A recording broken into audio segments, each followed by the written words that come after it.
আরে সাহেব মামা, আসসালামু আলাইকুম।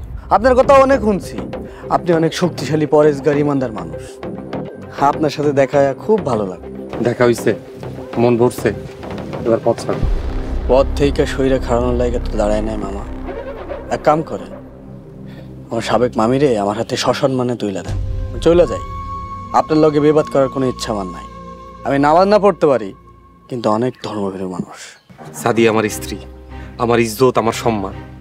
আমার সম্মানে কেউ যদি আঘাত করে, সেই সম্মান রক্ষা করার জন্য নিজের জীবন আমি দিতে পারি। আপনি যদি সুস্থ বিবেকবান মানুষ হন, রাস্তা ছাড়েন। দুলাল, ঝামেলা তোমার মামার সাথে। তোমার মামা আমার অনেক ক্ষতি করছে। তোমার কাছে অনুরোধ, তোমার মামার ঝামেলা তুমি নিজের কাঁধে নিও না। সাবেক মামি, আপনি আমার মামারে অনেক কষ্ট দিয়েছেন, সেই কষ্টে আমিও কষ্ট পাইছি। মামারে আমি কথা দিয়েছি, মামার কষ্টের বদলা নিব। কোনো আকুতি মিনতি আমরা ঢাকায় রাখতে পারবো না। দুলাল, আপনি ভুল করতেছেন। সময় থাকলে সাবধান হয়ে যান, বাড়ি ফিরে যান। মফিজ, জাফর, আমি শুনছি মামির নতুন জামাই মামিগো বাড়ির কামলা ছিল। এই কামলার প্রতি মামির ভালোবাসা দেখা মামার প্রতি আমার অনেক কষ্ট লাগতেছে। এখন তাহলে কি করতে হইব? ভাই, আমার আসল দুশ্মন তো ওই গোলাম। গোলাম নাকি সাইজ করে দেয়।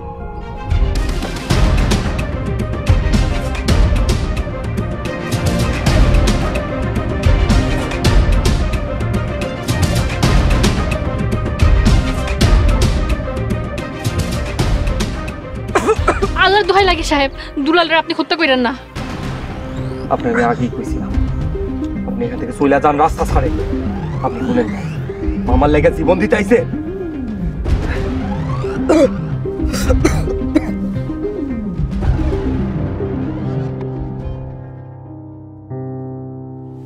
আমারে মাফ করে দেন সাহেব।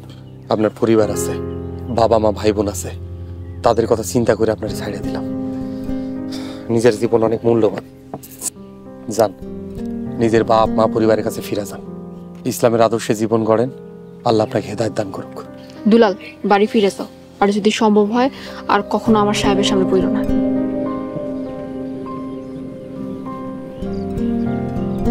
ওস্তাদ, এটা মসজিদের বাইক না, এটা মসজিদের চাইতে কম শয়তান না। আপনার উপদেশ এক কানে ঢুকাইয়া আর কেন্দ্রে বাইর করে দেব। যে যেমন কাম করব, তার ফলাফল সে দুনিয়া আখিরাতে দুইটাতেই ভোগ করব। ইনশাল্লাহ, আল্লাহর সন্তুষ্টির জন্য যেন বাঁচতে পারি। আল্লাহ দুনিয়া অনেক বড়, যেই দুনিয়ায় ভালো কাম করব তার লাগে আছে বেহেশত।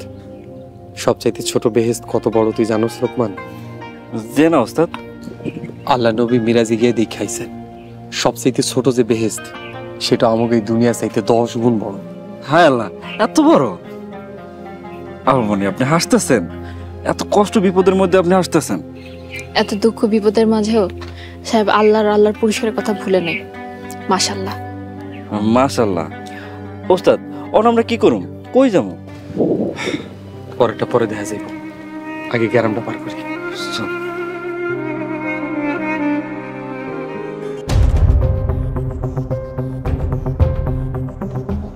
তোর আত্ম অহংকার আর বয়ান, হ্যাঁ? মামার কষ্টের প্রতিশোধ নেওয়ার জন্য আসছে। খুব না কইছিলি? আর এই শালার মফিজ, তুমি কথায় কথা চুরি বের করো না? শালা আসলে একটা ভণ্ড, প্রতারক। হ্যাঁ ভাই, ঠিকই কইছেন। আপনার জায়গায় আমি হইলে মফিজটা পায়ের নিচে ভালা বাড়াইতাম। আকবর, তোরা কিন্তু হ্যাঁ মফিজ, শুধু মামা, আসলে আমি বুঝতে পারি নাই সাহেব আসলে কি জিনিস, এটা ধরতে পারি নাই। এই সাহেবের জন্য আমি সারাটা জীবন বেজিত হয়েছি। এই কথা তোদের আমি আগেই কইছিলাম। আরে ওই ব্যাককেলাররা বোঝস না? সাদিয়া যে আমার পায়ে দুইটা ফায়ার করছে, এটা কার সাহসে? ওই সাহেবের। মামা, আমার ভুল হয়ে গেছে, আমার আর একটা সুযোগ দেন। এইবার হইব আসল খেলা। তুই কি পারবি সেটা আমার বোঝা শেষ। তারপরে বেগনা হিসেবে আইসস আমার হেল্প করতে, তোর একটা সুযোগ দিলাম।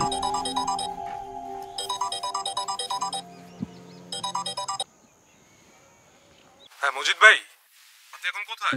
বুঝলাম না মিন্টু ভাই, আপনি আমার খোঁজ করতেছেন কেন? আপনি আসামির খোঁজ নেন। আসামির খোঁজ করবো মানে? আসামি তো আপনার কাছে। মজিদ ভাই, আপনি আমার কথাটা শোনেন, একটু বোঝেন। আপনি ওদেরকে মারধর না করে আমার হাতে তুলে দেন, আমি ওদেরকে থানা যেতে পাঠিয়ে দিই। ওরে ভাই, সেরকমই হওয়ার কথা ছিল, কিন্তু ঘটনা হয়েছে উল্টা।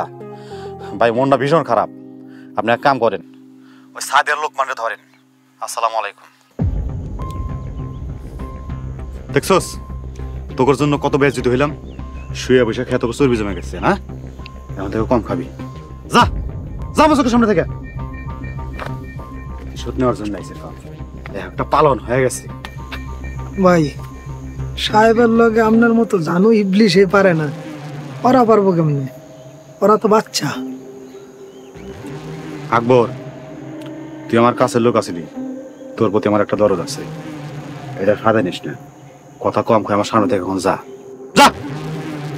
জি ভাই, আসসালামু আলাইকুম।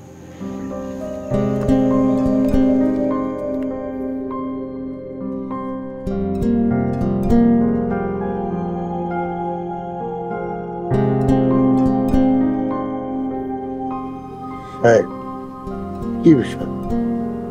কোনো সমস্যা হয়েছে? একবারে সব পরিবার এসে হাজির হয়েছ। আব্বা, আপনার উপরে আমার বিশ্বাস আছে, আপনার কোনোদিন আমারে ফেরাইবেন না, তাই ফোন না দিয়েই চলে আইছি। তুমি ভুল বুঝো না বাবা, তুমি বৌমারে নিয়ে আসছো, সে তো আবার চেয়ারম্যান, তার খাতির যত্নের একটা ব্যবস্থা করতে হইব না? আগে বইলে আসলে ভালো হইতো। বাবা, আগে বইলে আসলে বাজারঘাট ঠিকঠাক মতো করে রাখতাম। এই অল্প সময়ে কেমনি কি করি। খাতির করার অনেক সুযোগ পাইবেন, এত উতলা হইেন না। মানে? সাদিয়া কয়দিন এই বাড়িতেই থাকবো, যদি আপনাকে আপত্তি না থাকে। কিসের আপত্তি বাবা? এটা তো খুশির কথা। সাদিয়ার নামে মামলা হয়েছে, এখন আপনারা ঠিক করেন একজন মামলা আসামিদের বাড়িতে জায়গা দেবেন কি দেবেন না।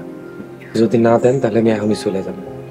আমার বাড়ি ওরা চেনে না, তাই আমার বাড়িতে যাই নাই, আপনাকে বলে আসছি। সাহেব, তোমার একটা কথা বলি, সাদিয়া আমার বাড়িতে নিরাপদে থাকবো, তুমি এসব নিয়ে কোনো চিন্তা করো না। ধন্যবাদ। ইনশাল্লাহ খুব দ্রুতই মিথ্যা মামলা জামিন নিয়ে নিজের বাড়িতে ফিরে যাব। সাদিয়া বেশি কথা কইও না। আব্বা, আম্মা, এখন আমি যাই। যাই মানে? তুমি সাদিয়ার লগে থাকবা না? চেয়ারম্যান বাড়িতে আমার মা, বোন, বোন জামাই সবাই আছে, তাকে রক্ষা করার দায়িত্ব আমার। আমার এখনই যাইতে আমার লগে।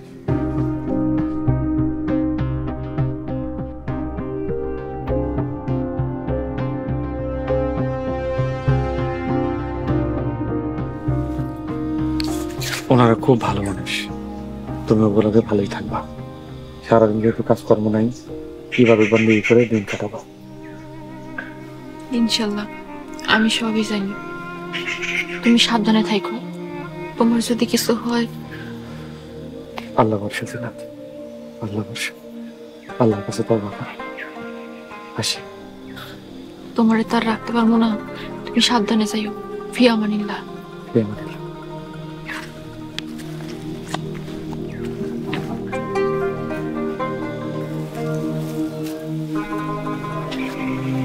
চল।